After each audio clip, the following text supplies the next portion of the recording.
Maestros como Teresa. Viniendo de Ávila, siendo abulense y trabajando en una universidad que lleva por nombre Santa Teresa de Jesús y además en este quinto centenario de su nacimiento, no puedo hablar de otra cosa ni proponer otro modelo que el de Santa Teresa de Jesús, mujer, santa, doctora, pero sobre todo maestra.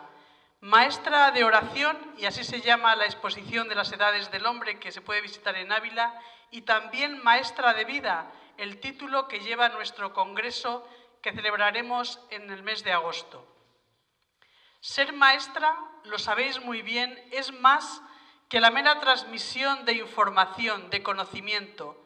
Ser maestro es enseñar a vivir, enseñar el sentido de la vida, marcar los hitos, las señales por donde irán los discípulos.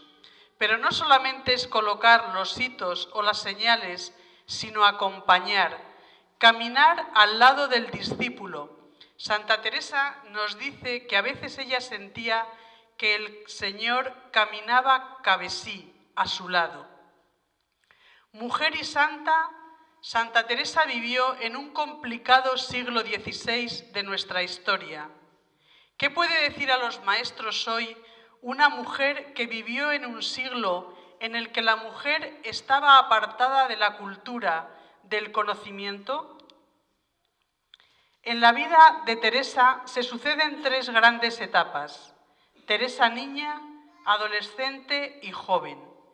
Asiste sucesivamente a la muerte de su madre, a la partida de varios de sus hermanos rumbo a las Indias recién descubiertas y al proceso de la lenta disolución del propio hogar. Infancia de Teresa. La infancia es el espacio donde se forjan los cimientos y la infancia de Teresa transcurrió entre Ávila y Gotarrendura, un pueblo a 20 kilómetros de Ávila, en la carretera de Valladolid. Su nombre de familia fue Teresa de Ahumada. Santa Teresa era hija de Alonso Sánchez de Cepeda, de la ciudad de Toledo, y de Beatriz de Ahumada, de la ciudad de Olmedo. Beatriz de Ahumada, que procedía de Olmedo, tenía unas fincas y unos terrenos en Gotarrendura, y por eso parte de la infancia de Santa Teresa se desarrolló en este pueblo cercano a Ávila. El matrimonio se instaló en Ávila, donde nació Teresa el día 28 de marzo de 1515, en el seno de una familia numerosa. Ella misma dice en el libro de la vida: éramos 3 hermanas y nueve hermanos. Su familia tenía una gran afición a las letras y a la cultura, por lo que Teresa aprende a leer y a escribir a edad muy temprana, y su vida estuvo acompañada siempre por los libros. Tuvo una elevada formación cultural gracias a las lecturas. Fue una lectora empedernida.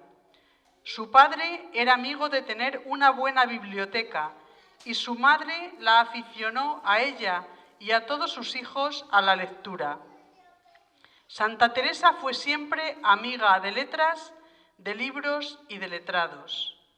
Fue en su familia donde aprendió a gustar de la lectura de la mano de su madre, que la aficionó a los libros de caballería, que, como ustedes saben, por la burla que de ellos hace Cervantes en El Quijote, eran novelas un tanto frívolas, un tanto pícaras, que trataban de romances y amoríos. Ella misma juzgará esta afición como un auténtico vicio, una obsesión. Era tanto en extremo lo que en esto me embebía, que si no tenía el libro nuevo, no parece tenía contento. De su padre heredó el gusto por los buenos libros, tratados espirituales escritos en lengua castellana.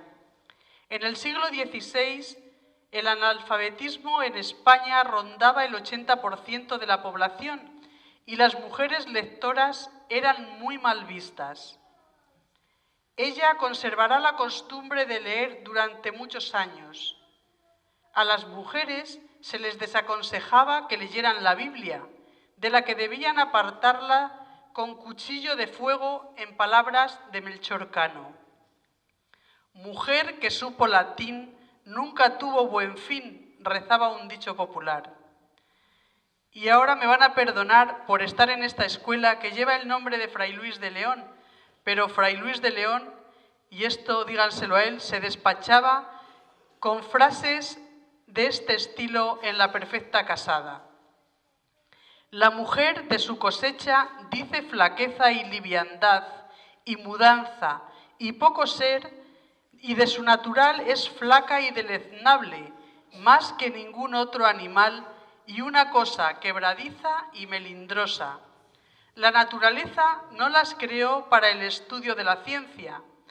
Gracias a Dios, en esta sala hay muchos ejemplos que desmienten a Fray Luis de León y pido disculpas por estar en un centro de su titularidad. Santa Teresa habla de unos padres virtuosos. Era mi padre hombre de mucha caridad con los pobres y piedad con los enfermos y con los criados. Era de gran verdad. Jamás nadie le vio jurar ni murmurar. Muy honesto en gran manera. Mi madre también tenía muchas virtudes y pasó la vida con grandes enfermedades. Muy apacible y de harto entendimiento. Murió muy cristianamente. Sus padres se preocuparon de que no fuera analfabeta. Le enseñaron las primeras letras. Por cierto, si han tenido la oportunidad de contemplar los textos de Santa Teresa, los originales, verán que tenía una hermosa caligrafía, que tenía una letra cursiva, corriente, elegante, personal, sin tacha. De tachar sus libros ya se encargaría la Inquisición y sus censores, pero ella no hizo ni una sola tacha. Delimita bien la caja de escritura y usa solo la mayúscula para la primera letra de los capítulos, unas mayúsculas bien ribeteadas y adornadas. Probablemente sus padres y preceptores se sirvieran de abecedarios y silabarios que estaban bien extendidos en la época y de los libros de doctrina que facilitaban el aprendizaje de la doctrina cristiana, poesías y canciones. Además, ejercitaban en la memoria y facilitaban la enseñanza de la lectura y la escritura. En la etapa infantil leyó vida de santos, santos que le influirán después.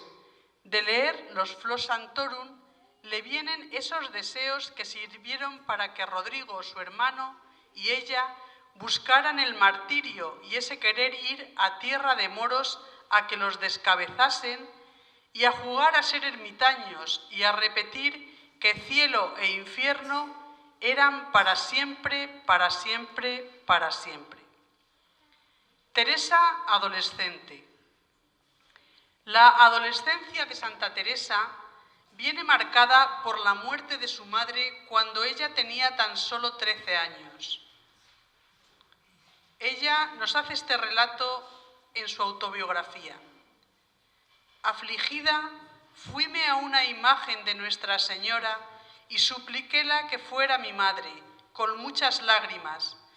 Conocidamente he hallado a esta Virgen soberana en cuanto me he encomendado a ella y, en fin, me ha tornado así. Esto marca su carácter y comienza a revivir en su vida el imaginario de las novelas de caballería. Comienza a tontear con los chicos, con sus primos. Ella lo denomina la época de las vanidades. Se produce un cambio de valores, como sucede en los adolescentes. De los libros de santos pasa a libros de caballería, a novelas que excitan su sensibilidad e imaginación. Esto crea una especie de alarma social en su casa y su padre, para evitar que se manche la honra familiar, la interna en el convento de Santa María de Gracia, un convento que está en el centro de Ávila y donde se comienza el itinerario de las edades del hombre. Era un convento de agustinas y ella no ingresó allí para ser monja, sino para que sería como una especie de correccional o un centro donde la educaran para que se olvidara pues del tonteo con los primos y esos amorcejos de tierra. Teresa no es ajena a la realidad social de la mujer de su tiempo. Piensen que su madre muere a los 33 años de sobreparto. Sus hermanos se van a América, su hermana se casa y el hogar paterno se vacía. Ahí comienza a preguntarse por su vida, a tener una imagen de Dios de mano de una monja a la que mucho quería y de la que se hizo muy amiga, María de Briceño. Fue una gran maestra y amiga de Santa Teresa en esta difícil etapa. Dice Santa Teresa, y comenzó mi alma a tornarse a acostumbrar en el bien de mi primera edad, y vi la gran merced que hace Dios a quien se pone en compañía de buenos. Estando en este convento de Santa María de Gracia, enfermó gravemente y su padre se la llevó a su casa. Juventud. A los 20 años opta por la vida religiosa muy a pesar de su padre. Probablemente la motivación vocacional era la salvación de su propia alma, y ella misma dice que por trabajos que se pasasen en el convento, penitencias y mal que se viviera, siempre sería mejor que ir al purgatorio. Teresa conocía al Dios juez, un Dios castigador. Todavía no había conocido al Dios amor. En su biografía asegura que huyó de su casa una mañana para entrar en el monasterio de Carmelitas Calzadas de la Encarnación. Allí vivirá durante 27 años con una comunidad religiosa compuesta por cerca de 180 monjas, soportando y superando el trauma de una enfermedad grave que la acompaña toda su vida. Sobre las enfermedades de Santa Teresa se han dicho muchas tonterías y se siguen diciendo, y a veces pues se le achaca que era epiléptica o que tenía... La teoría más probable es que fuera una brucelosis o fiebre de Malta. Muchos de los que hemos vivido en pueblos y sobre todo en Valladolid, en la provincia de Ávila, en Extremadura, la fiebre de Malta es una enfermedad muy común y es debido a la alimentación con leche de oveja o cabra. Dado que en la finca de Gotarrendura los padres de Santa Teresa criaron cabras y ovejas y ella seguro que se alimentó de esta leche, la teoría más acertada y más admitida actualmente es que Santa Teresa padeciera una brucelosis, es decir, una fiebre de Malta, que la acompañó durante toda su vida. Ya monja, Santa Teresa siguió leyendo y fue en la Encarnación donde comenzó a leer libros como el Tercer Abecedario de Osuna, leyó a San Jerónimo y las Confesiones de San Agustín, que tanto bien le hicieron. Estas lecturas le abren el panorama de un camino diferente, el de su propia vida. Descubre la verdad de su vida, aprende a conocer a Dios. Del Dios justiciero pasa al Dios de la misericordia, al Dios amor. Descubre la dignidad y la grandeza del ser humano. Se convierte después de 20 años de ser monja.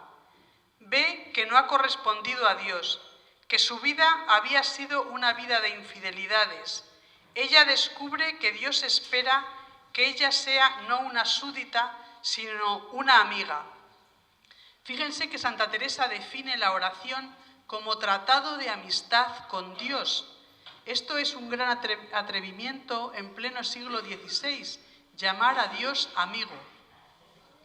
Este proceso de encuentro con Dios la lleva a no encerrarse en un acto devocional, la lleva al propio conocimiento de sí misma, a profundizar sobre la propia realidad, a aceptar su vida, su propia verdad, lo que uno es. Ella misma nos lo dice. El propio conocimiento de sí es el pan con que se han de comer todos los manjares. No podemos construir castillos en el aire, sino sobre la propia realidad de nuestra humanidad. que hemos de conocer, de amar y de aceptar. Santa Teresa nos relata cómo fue su conversión frente a un Cristo muy llagado. Ese Cristo me muestra el amor de Dios que se me regala y yo tengo que agradecer. Lo relata así: fue tanto lo que sentí de lo mal que había agradecido aquellas llagas que el corazón me parece se me partía y arrojóme cabe él con grandísimo derramamiento de lágrimas, suplicándole me fortaleciese ya de una vez para no ofenderle. No dice lo que tenía que pagar a Cristo, sino que hasta ahora ella no había agradecido y comienza a llorar. Hasta ahora ella era la protagonista, la que se salvaba, la que luchaba por ser perfecta. Ahora vio que Cristo era el que la salvaba y llenaba de valor su vida, el que le confería dignidad. Santa Teresa mística. Santa Teresa es conocida como la gran mística española y seguro que todos tenemos una imagen de la santa en ese éxtasis de Bernini. Pero, ¿qué sentido tienen las experiencias místicas? Estas experiencias no se miden por el fenómeno que acontece, sino por el hecho de que nos hagan crecer en el amor. El amor es la vía del conocimiento porque el amor nos lleva a abrirnos al otro, a acogerle. Los fenómenos místicos son experiencias que podríamos definir como expresiones extraordinarias de la vida ordinaria de la gracia. Pero yo siempre me he preguntado por qué esto le pasaba a Santa Teresa y no nos pasa a nosotros. Pues tal vez la respuesta no es muy complicada, porque toda experiencia tiene dos componentes. El primero, la intensidad de la gracia, y el segundo, la propia psicología y la apertura que nosotros tenemos hacia esa gracia. Por ejemplo, ahora que estamos aquí en silencio, si alguien llegara de forma inesperada a darnos una noticia inesperada y una noticia que fuera muy fuerte, ¿cómo reaccionaríamos? Probablemente unos se quedaran pasmados y no se movieran, otros gritarían, otros lloraríamos, otros saldríamos corriendo. ¿Cuál es el significado que esa noticia tiene para mí? Pues bien, lo importante de los hechos místicos es el crecimiento en el amor. Y estos fenómenos los concede el Señor en vistas a una misión. Dios nos da unas cualidades a todos en virtud de lo que nos encomienda. Sería como esos talentos del Evangelio que el Señor da a cada uno y nos piden que haga fructificar. Por tanto, las visiones, las elevaciones, esos fenómenos que sucedieron a Santa Teresa no eran para otra cosa, sino para darle ánimo, fuerza y amor para que ella desarrollara esa gran misión que el Señor la encomendó. Teresa fundadora. Otra dimensión por la que conocemos a Santa Teresa es por sus fundaciones. Teresa conoce el amor de Dios, un amor infinito que le lleva a preguntarse: ¿qué puedo yo hacer por ti que me has dado tanto? Esto es la consecuencia lógica de conocer lo que Dios ha hecho por ella. No es un acto voluntarista, sino una consecuencia del amor. Después de haber conocido el amor de Dios, no podía quedarse de brazos cruzados. Lo que la movió a Santa Teresa era el salvar tantas almas que se perdían en el mundo, especialmente a raíz de conocerse la expansión del protestantismo en Europa y las noticias sobre los acontecimientos que sucedían en las Indias. La visitó un franciscano llamado Fray Alonso Maldonado. Este venía de las Indias y comenzó a contar a la santa los muchos millones de almas que allí se perdían por falta de doctrina.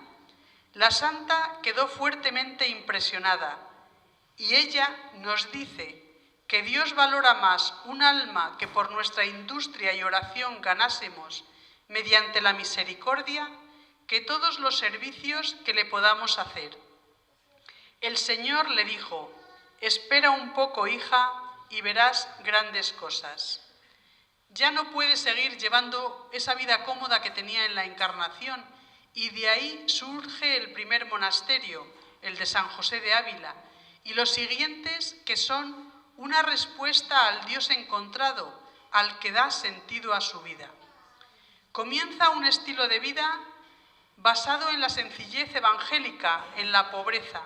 Crea monasterios que eran comunidades pequeñas para poder vivir la fraternidad, pobres con Jesús en el centro de sus vidas, porque sabe que solo Dios basta. Santa Teresa conocía el mundo en que vivía a pesar de no haberse inventado Facebook, Twitter o cualquiera de las redes sociales, ni siquiera la radio o la televisión. Era una monja de clausura a la que le preocupaban los problemas de sus contemporáneos, en una sociedad convulsa a la que ella definió como tiempos recios. Tenía las ideas claras y vio que era lo que una pobre monja encerrada podía hacer y se puso en marcha. A pesar de achaques, de enfermedades, de caminos con nieve, frío, sol y muchas dificultades, no deja de caminar con ese bastón que, como ha dicho don Luis, pues pronto lo van a tener aquí en el santuario en Valladolid. Ella realiza las fundaciones no como un proyecto institucional, como una empresa que tendría que hacer, sino como un impulso para que Dios sea amado y conocido. Este es el proyecto de Teresa Escritora. Escribe porque se lo mandan y para formar a las monjas de sus conventos. Santa Teresa, después de fundar sus conventos, fundó 17, quería que las monjas tuvieran buena salud y entendimiento. Querían monjas que supieran leer y entendieran lo que leían. Es más importante la formación que los dineros que pueden aportar como dote. Quería que nunca faltaran los buenos libros en los conventos. La santa estaba rodeada de unas monjas que tenían una gran fe y grandísima determinación en hacer aquello que tenían que hacer, aunque otros les pareciera gran disparate o se rieran de ella. Dio una gran importancia a otro valor, el de la sinceridad y la verdad. La verdad, un activo tan devaluado en cualquier ámbito de la sociedad, en la política, en la familia, en la economía, en la empresa, entre los novios, con los amigos. Al tratar de negocios nos dice: yo le di cuenta con toda verdad y llaneza, porque es mi inclinación tratar así con los prelados, suceda lo que sucediere. Santa Teresa no tenía miedo a quedar mal, a que la desprestigiaran o la hundieran su carrera, incluso a perder la salud y la vida antes que renunciar a la libertad que da la verdad. Hace unos días el Papa Francisco decía un lema bien conocido de los que tuvimos la suerte de conocer al Padre Tomás Morales: no cansarse nunca de estar empezando siempre, frase que yo coloqué al inicio de mi tesis doctoral. Esta constancia fue característica de la santa, que nos dice que los inconvenientes que pueda haber no son nunca bastantes para dejar de hacer una buena obra. Concluyo con las mismas palabras de la santa. Vela aquí una pobre monja descalza, sin ayuda de ninguna parte sino del Señor, cargada de patentes y buenos deseos y sin ninguna posibilidad para ponerlo en obra. El ánimo no desfallecía y la esperanza, que pues el Señor había dado lo uno, daría lo otro. Ya toda me parecía muy posible y así lo comencé a poner por obra. Oh grandeza de Dios, y cómo mostráis vuestro poder en dar osadía a una hormiga, y cómo, Señor mío, no queda por vos el no hacer grandes obras los que os aman, sino por nuestra cobardía y pusilanimidad. Como nunca nos determinamos, sino llenos de 1000 temores y prudencias humanas, así, Dios mío, no obráis vos vuestras maravillas y grandezas. Termino felicitándoles a ustedes y a sus familias y amigos que seguro que tanto les han ayudado a llegar a ser lo que hoy son en este precioso acto, a ser maestros como Teresa. Muchas gracias.